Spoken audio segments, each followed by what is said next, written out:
Radhe Radhe. Hi friends, அனைவருக்கும் வணக்கம். எல்லோரும் எப்படி இருக்கீங்க ஃப்ரெண்ட்ஸ்? நல்லா இருக்கீங்களா? இன்றைக்கி காலையில் வடை, பூரி, கார சட்னி, அதுக்கப்புறம் சாம்பார் மட்டும் காலையில் யாரோ ஒருத்தவங்க வந்து ஒரு 20 ரூபாய்க்கு பார்சல் வாங்கிட்டு போயிட்டாங்க. வெறும் சாம்பார். என்னென்னு கேட்டதுக்கு அவங்க வந்து சாப்பாடுக்கெல்லாம் நல்லா இருக்காதுங்க, இட்லி தோசைக்கு தான் நல்லா இருக்கும்னு சொன்னதுக்கு, இல்லை வீட்டில் தோசை செய்கிறாங்க அதுக்காக தான் அப்படின்னு சொல்லிட்டு வாங்கிட்டு போனாங்க. ஒரு 20 ரூபாய்க்கு வாங்கிட்டாங்க. அதனால தான் கம்மியாகிடுச்சு. அதுக்கப்புறம் பட்டாணி குழம்பு திறக்க முடியல. நான் கொஞ்சம் நேரம் பொறுத்து ஓப்பன் பண்ணி காமிக்கிறேன். இதில் இட்லி 50 இட்லி செஞ்சுருந்தேன் இன்றைக்கி. இப்போ பட்டாணி குழம்பு ஓப்பன் பண்ணலாம். இதில் வந்து கேசரி, இன்றைக்கி ரெட் கலர் கேசரி செஞ்சுருந்தேன். காலையிலேயே ஒருத்தவங்க வந்து 10 ரூபாய்க்கு வாங்கிட்டு போயிட்டாங்க.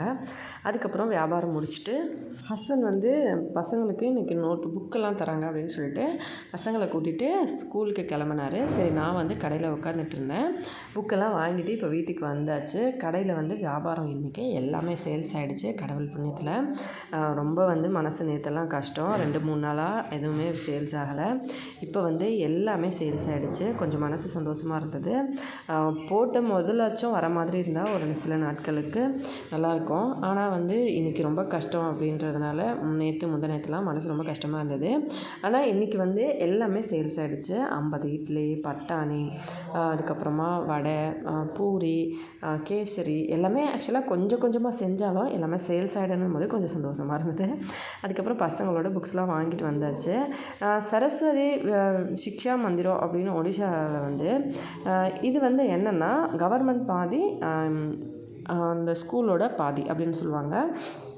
அதனால் இந்த சரஸ்வதி சிக்ஷா மந்திரில் எவ்வளோ புக்ஸ் வந்து கொடுப்பாங்களோ அது மட்டும் இப்போதைக்கு கொடுத்துருக்காங்க.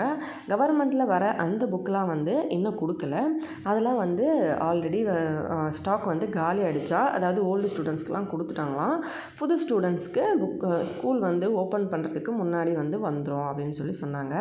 அதுக்கப்புறம் வந்து நான் புக்கெலாம் வந்து எடுத்து பார்த்துருந்தேன். ஆக்சுவலாக ஃபஸ்ட்டு என்னென்னு வந்து என் பெரிய பையனுது, இது வந்து சின்ன பையனுக்கு. சின்ன பையன் ஃபுல்லாக புக்கு வாங்கணும்னு ஒரே சேட்டை. காலையிலேருந்து உட்கார எந்திரிக்க விடலை. அவங்க அப்பாவை வா ஃபோன் பண்ணிக்கிட்டே கூப்பிட்டுக்கிட்டே இருந்தான். ஏன்னா ஹஸ்பண்ட் ஃபோன் வந்து வீட்டில் வச்சுட்டு வந்துடுவோம். கடைக்கு வந்து என்னோடய ஃபோன் மட்டும் கொண்டு வருவோம். ஏன்னா பசங்க வீட்டில் தனியாக இருக்கிறதுனால அவங்க என்ன பண்ணுறாங்க ஏது பண்ணுறாங்கன்னு சொல்லி தெரிஞ்சுக்கணும் இல்லையா, அதனால்.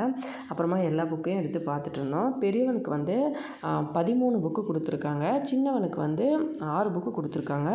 ஆக்சுவலாக சின்னவனுக்கு இன்னும் கொஞ்சம் புக்கு பேலன்ஸ் இருக்குது, பெரியவனுக்கும் இன்னும் பேலன்ஸ் இருக்குது. இந்த புக்கிலேயே, அதாவது சரஸ்வதியிலேயே இன்னும் கொஞ்சம் புக்கு பேலன்ஸ் இருக்குது. அது இல்லாமல் கவர்மெண்ட்டு புக்கும் இன்னும் கொஞ்சம் வரும்.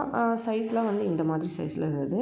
இவருக்கு ஒரே ஜாலி புக்கு பார்த்த உடனே. ஆனால் படிக்கணும் எல்லாத்தையும் அப்படின்னு சொல்லி அப்புறமா வந்து சொல்லிகிட்டு இருந்தோம். எல்லா புக்ஸ்லேயும் இந்த மாதிரி சரஸ்வதி அம்மன் படம் போட்டிருப்பாங்க. அதுக்கப்புறம் எல்லா புக்ஸ்லேயும் ரொம்ப வந்து கனமாலாம் கிடையாது, நார்மல் சைஸில் தான் இருக்குது. ஆக்சுவலாக 11 புக்கு அப்படின்னு சொல்லி 6th ஸ்டாண்டர்டுக்கு கொடுத்துருக்காங்க. இது இல்லாமல் இன்னும் புக்கு வாங்கணும். நான் வந்து லிஸ்ட்டு காமிக்கிறேன் இப்போ. இது எல்லாத்துக்கும் சேர்த்து 550 வந்து வாங்கினாங்க. ஆக்சுவலாக பெரியவனோட இந்த 13 புக்குக்கும் சின்னவனோட 6 புக்குக்கும் சேர்த்து 550 ரூபா வந்து வாங்கியிருந்தாங்க. அந்த 550 இல்லாமல் இன்னும் தனியாக வந்து வாங்கணும். ப்ளஸ் வந்து கவர்மெண்ட் புக்கு மட்டும் ஃப்ரீயாக தருவாங்க. புக்கு ப்ளஸ் நோட்டுக்கு வந்து தனியாக வந்து எல்லாம் லிஸ்ட் போட்டு கொடுத்துருக்காங்க. கொஞ்சம் நோட்ஸ்லாம் வாங்கணும் அப்படின்னு சொல்லி. அப்புறமா பெல்ட்டு மட்டும் கொடுத்தாங்க. பெல்ட்டு, யூனிஃபார்ம் வந்து நம்ம தனியாக வாங்கிக்கணும். யூனிஃபார்ம் வந்து சரஸ்வதி வித்யாலயான்னு சொன்னால் அவங்களே கொடுப்பாங்க அப்படின்னு சொல்லிட்டு இங்கே பக்கத்தில் ஒரு கடை இருக்குது, அங்கே வாங்கிக்க சொன்னாங்க. சரின்னு சொல்லிட்டு அம்மா வந்து பெல்ட்டு பார்த்துட்டு இது என்ன டையா அப்படின்னு கேட்டுருந்தாங்க. 2 பேரும் இது பெல்ட்டு அப்படின்னு சொல்லி சிரிச்சிட்டு இருந்தாங்க. அதுக்கப்புறமா சரின்னு சொல்லி சின்னவருக்கு ஒரே சந்தோஷம். இவ்வளோ புக்கை பார்த்துட்டு எனக்கு இதுக்கப்புறம் ரெஸ்ட்டே இல்லைப்பா, நான் படிச்சுட்டே இருப்பேன்ப்பா அப்படின்னு சொல்லிட்டு இருந்தான். ஆக்சுவலாக ஆமாம் படிக்கணும் அப்படின்னு சொல்லி சிரிச்சிட்டு இருந்தான். நானும் ஹஸ்பண்டும் உண்மையாகவே தான்ப்பா அப்படின்னு சொல்லி அவங்க கொஞ்ச நேரம் கழிச்சு என்ன பண்ணுவாங்கன்னு தெரியல. புக்கெலாம் வந்து என் புக்கு உன் புக்குன்னு சொல்லி 2 பேரும் மாற்றி அவங்க பேக்கில் வச்சுட்டாங்க. ஆக்சுவலாக ஸ்கூல் பேக் இன்னும் வாங்கலை. பழைய பேக் வந்து போன வருஷம் படித்த பேக்கு ஃபுல்லாக வந்து டேமேஜ் ஆகிருந்தது. ஆக்சுவலாக கொஞ்சம் லோ குவாலிட்டியில் தான் அந்த பேக்கே வாங்கியிருந்தோம். ஏன்னா ஒரு 6 மந்த்துக்கு முன்னாடி வாங்கினதுனால அதுக்கப்புறமா வாங்கிக்கலாம் நல்ல பேகு வேறு ஸ்கூலில் வந்து சேர்க்கும்போது அப்படின்னு சொல்லிட்டு வாங்கலை. இப்போ வந்து இந்த மாதிரி புக்கு இவருக்கு ஒரே ஜாலியாக இருக்குது புக்கு பார்க்குறதுக்கு. என்னன்னு தெரியல, புது பொருள் அப்படின்றதுனால சின்ன பசங்களுக்கு ஒரே சந்தோஷம் தானே. ஆனால் இவ்வளவும் படிக்கிறதுக்கு வந்திருக்குன்னு அப்புறமா தான் படிக்கும்போது தான் தெரியும். ஆனால் 2 பேரும் நல்லா சின்சியராக படிப்பாங்க அப்படின்னு தோணுது. ஏன்னா டியூஷனில் வந்து நல்லா படிப்பாங்க. ஊரில் இருக்கும்போது அந்த ஸ்கூல் தான் சரியில்லை. நான் டியூஷனில் வந்து காலையில் டைம்லலாம் நான் பனி டைமில் வீடியோ எடுத்திருப்பேன். அந்த டைம்லலாம் ஊரில் வேறு எந்த பசங்களும் எந்திரிக்க கூட மாட்டாங்க. ஆனால் எங்கள் பசங்க வந்து கரெக்டாக ஸ்கூலுக்கு போயிட்டு வருவாங்க. நல்லதாக வந்து பசங்களுக்கு நல்ல மைண்டில் வந்து நம்ம சொல்லிக் கொடுக்கணும், அவங்க நல்லா படிக்கணும், படிப்பு தான் மெயின் அப்படின்றத அவங்களுக்கு புரிய வைக்கணும்னு சொல்லி நிறைய விஷயங்கள் நாங்கள் வந்து கரெக்டாக சொல்லிக் கொடுப்போம். இந்த 2 லிஸ்ட்டு தான். பெரியவனுக்கு இன்னும் 5 புக்கும், சின்னவனுக்கு இன்னும் 7 புக்கும் வாங்கணுமா. இது வந்து காசு கொடுத்து வாங்குறது தான். அது வந்த அப்புறமா சொல்கிறேன்னு சொல்லியிருக்காங்க.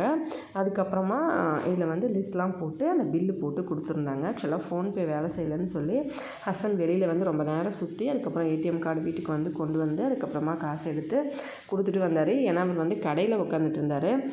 பர்ஸ்லாம் எடுத்துகிட்டு போகலை. நானும் அவரும் கடையில் தான் இருந்தோம். அவங்க ஃபோன் பண்ணி நான் கேட்ட உடனே அவங்க வந்து வாங்கிக்க சொன்னதுனால ஹஸ்பண்ட் வந்து அப்படியே போய் வாங்கிட்டு வந்துட்டார். இதுதான் வந்து எழுதி பில்லு போட்டு கொடுத்துருந்தாங்க. ரூ. 550க்கு ஒரு 13 + ஒரு 6 19 புக்கு கொடுத்துருக்காங்க. இன்னும் வந்து ஒரு 7 + 5 புக்கு வந்து வாங்கணும். அதுவும் வந்து அமௌண்ட் கொடுத்து தான். இது வந்து சாமி பாட்டு மாதிரி, சாமியோட மந்திரங்கள், பக்தி பாட்டு அந்த மாதிரி ஒரு புக்கு கொடுத்துருக்காங்க. எல்லாமே பார்க்குறதுக்கே எனக்கு ரொம்ப புதுசாக இருந்தது. ஏன்னா நம்ம வந்து கொஞ்சம் இந்த மாதிரி புக்கெலாம் வந்து நான் தமிழ்நாட்டில் படிக்கும்போது பார்க்கல. இல்லை உங்களுக்கு இப்போ வந்து கொடுக்குறாங்க அப்படின்னா எனக்கு கமெண்ட்டில் சொல்லுங்கள். நான் படிக்கும்போது கொடுக்கல. நான் படிக்கும்போது கவர்மெண்ட் ஸ்கூலில் தான் படித்தேன்.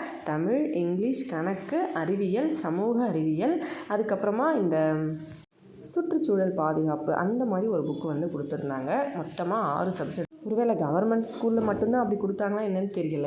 நீங்கள் யாராச்சும் நல்லா ப்ரைவேட் ஸ்கூலில் படிச்சிருந்தீங்க அப்படின்னா அப்போ வந்து என்னென்ன புக்கெலாம் கொடுத்தாங்க 90s கிட்ஸு அப்படின்னு சொல்லி எனக்கு கமெண்ட்டில் சொல்லுங்கள். அதோட இப்போவும் இந்த மாதிரி பக்தி புக்கு, அதுக்கப்புறம் அப்பா அம்மா பற்றி புக்கு, பசங்களுக்கு இந்த மாதிரி புக்கெலாம் வந்து கொடுக்குறாங்களா அப்படின்னு சொல்லி எனக்கு சொல்லுங்கள். இப்போ பசங்களுக்கு கொடுத்துருக்க இந்த புக்ஸ் எல்லாம் வாங்கின அப்புறமா அந்த டீட்டெயில் எல்லாம் என்னன்னு சொல்லி உங்களுக்கு தெரிஞ்சுக்கணுன்னா கமெண்ட்டில் சொல்லுங்கள். கண்டிப்பாக அப்லோட் பண்ணுறேன். இதெல்லாம் வந்து மகாபாரதம், சாமி கதை, சிவபெருமான் கதை, ஆஞ்சநேயர் பக்தி பாடல் இந்த மாதிரிலாம் கொடுத்துருந்தாங்க. இது கொஞ்சம் வந்து இந்த பேப்பர் கட்டிங் வந்து கொஞ்சம் இந்த மாதிரி இருந்தது. அதை வந்து ஹஸ்பண்ட் உடனே ரெடி பண்ணிட்டு இருந்தார். கட் பண்ணி பசங்களுக்கு கொடுத்தாரு. அதுக்கப்புறமா இந்த பக்கம் வந்து இன்னொரு புக்கு ஓப்பன் பண்ணி பார்த்தேன். இதில் வந்து சாமி பாட்டு, அதாவது மந்திரம் வந்து சொல்லிகிட்டு இருந்தேன். அந்த புக்கு இது. இன்னொரு புக்கு பசங்க 2 பேருக்குமே அதே புக்கு கொடுத்துருக்காங்க. அதாவது பக்தி பாடல் புக்கு ப்ளஸ் வந்து சாமி பற்றி ஒரு கதைகள் மாதிரி இந்த மாதிரி கொடுத்துருந்தாங்க. சரஸ்வதி அம்மன் பற்றியும் ப்ளஸ் வந்து நம்ம தேச தலைவர்கள், அப்பா அம்மா வந்து அந்த மாதா, பிதா, குரு, தெய்வம் அந்த மாதிரி, அதுக்கப்புறம் காலையில் எழுந்திரிச்சு என்ன பண்ணணும், எப்படி படிக்கணும் அதெல்லாம் வந்து கொடுத்துருந்தாங்க. கொஞ்சம் டிஃப்ரென்ஸாக இருந்துச்சு. இது ஃபுல்லாக டீட்டெயிலாக பார்க்கணுன்னா கமெண்ட்டில் சொல்லுங்கள். கண்டிப்பாக வீடியோ அப்லோட் பண்ணலாம். இப்போ வந்து வீட்டுக்கு வந்த உடனே வெளியில் வந்து கிளம்புறதுக்கு கொஞ்சம் வேலை இருந்தது. அது என்னன்னு சொல்லி நான் நெக்ஸ்ட்டு வீடியோவில் சொல்கிறேன். அதனால தான் இன்றைக்கி லைவும் போடலை. வீடியோ பிடிச்சிருந்தா லைக் பண்ணி, ஷேர் பண்ணி, சப்ஸ்கிரைப் பண்ணுங்கள். ஹெல்தியாக சாப்பிட்டு சந்தோஷமாக, சேஃபாக, பத்திரமா இருங்க. இதே மாதிரி இன்னொரு வீடியோவில் பார்க்கலாம் ஃப்ரெண்ட்ஸ். நன்றி, வணக்கம்.